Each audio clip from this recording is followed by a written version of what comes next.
Oppo A সিরিজের আরো একটি নতুন ফোন চলে আসছে, Oppo A38। Oppo এই ফোনটা দিয়েছে চমৎকার ডিজাইন, ফাটাফাটি ক্যামেরা, দুর্ধর্ষ প্রসেসর, জোস ডিসপ্লে আর চখাম ব্যাটারি। ঝটপট বক্সটা খুলে বক্সের ভেতর একটা এনভেলপে পেয়েছি TPS silicon back part cover, SIM ejector pin, user manual. এরপর Oppo A38 এই ফোনটা আছে, নিচের দিকে থাকছে 33 ওয়াটের সুপারভুক চার্জার আর একটা USB type A to type C কে চার্জিং কেবল। ব্যাস, আর কিছু কিন্তু নাই। ওপ্পোর ডিজাইন কিন্তু বরাবরই বেশ দারুণ হয়, simple, elegant and gorgeous.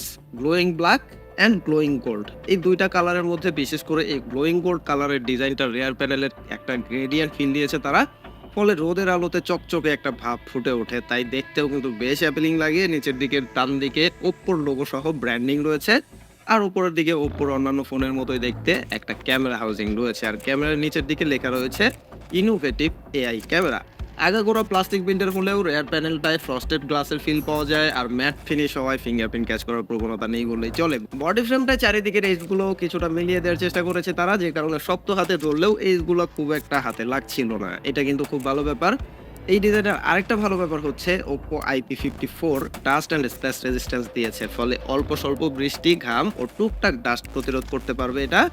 8.2 millimetre thickness ও 190 গ্রাম ওজনের এই ফোনটা যথেষ্ট লাইট ওয়েটও রয়েছে বলা যায়। ইন হ্যান্ড ফিল ও বাজেট বিবেচনায় বেশ প্রিমিয়াম, ডুরাবিলিটিও আমার কাছে বেশ ভালো লাগছে।